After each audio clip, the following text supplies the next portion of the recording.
स्वागत है आप सभी का।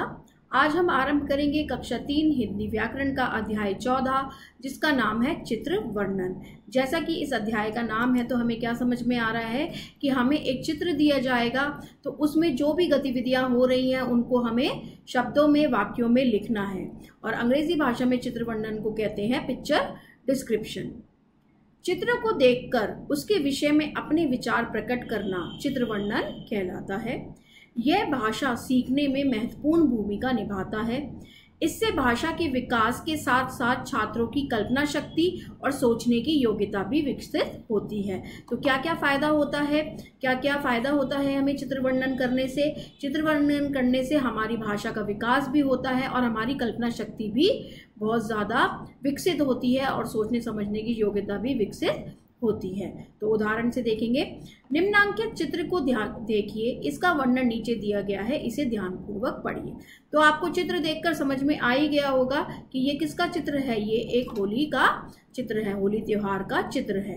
तो आगे पढ़ेंगे तो आपको इसी में जो जो गतिविधियां हो रही हैं, क्या यहाँ पर बच्चे कर रहे हैं, तो आपको उन सब चीज़ों को शब्दों और वाक्यों में लिखना है। आज होली है। होली रंगों का त्योहार है। यह मार्च के महीने में मनाया जाता है। यह त्योहार 2 दिन तक मनाया जाता है। पहले दिन होलिका की पूजा की जाती है और रात को होलिका दहन किया जाता है। दूसरे दिन रंग खेला जाता है। लोग एक दूसरे को गुलाल लगाते हैं, एक दूसरे पर रंग डालते हैं और गले मिलते हैं। घर में मिठाइयाँ और पकवान बनाए जाते हैं। होली मौज मस्ती और हंसी खुशी का त्योहार है। बच्चे विशेष रूप से इस दिन खूब मौज मस्ती करते हैं। वह पिचकारी और रंगों से खेलते हैं। कुछ बच्चे एक दूसरे को पक्के रंग भी लगाते हैं।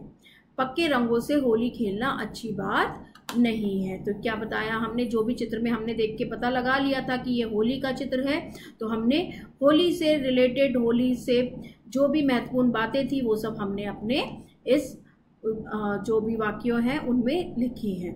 तो अब हम अभ्यास की ओर बढ़ेंगे। आओ करके देखें का देखेंगे। निम्नलिखित संकेतों की सहायता से दिए गए चित्र का वर्णन कीजिए। तो यहाँ पर संकेत क्या क्या दिए गए हैं और आप चित्र भी देख सकते हैं कि चित्र में एक बालक जो है वो पतंग उड़ा रहा है।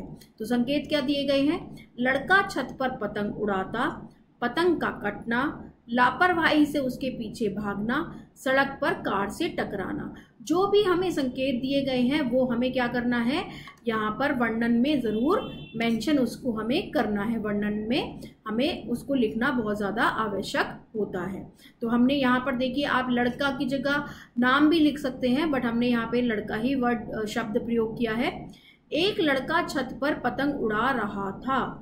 वह पतंग उड़ाने में इतना मग्न था कि उसे आसपास का ध्यान नहीं रहा।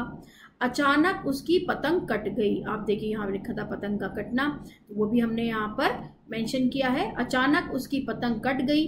वह लड़का लापरवाही से कटे हुए पतंग के पीछे भागा। भागते भागते वह सड़क पर आ गया और एक कार से टकरा गया। तो इस चित्र वर्णन से हमें क्या शिक्षा मिली? आप शिक्षा लिख भी सकते हैं, नहीं तो ऐसा कोई आवश्यक भी नहीं है कि हमें कोई भी काम करते समय सावधानी बरतनी चाहिए और सड़क पर ध्यान से चलना चाहिए। खा की ओर बढ़ेंगे। उदाहरण देखेंगे एक और। निम्नलिखित संकेतों की सहायता से दिए गए चित्र का वर्णन कीजिए। संकेत क्या क्या है? प्रातःकाल उठना, सैर के लिए जाना, व्यायाम के लिए लाभ, व्यायाम के लाभ, हरे भरे पेड़ पौधों के लाभ। तो आप देख सकते हैं यहाँ पर एक बालक है, लड़का है जो कि सैर के लिए जा रहा है। तो हमें यहाँ पर उसके वर्णन लिखना है।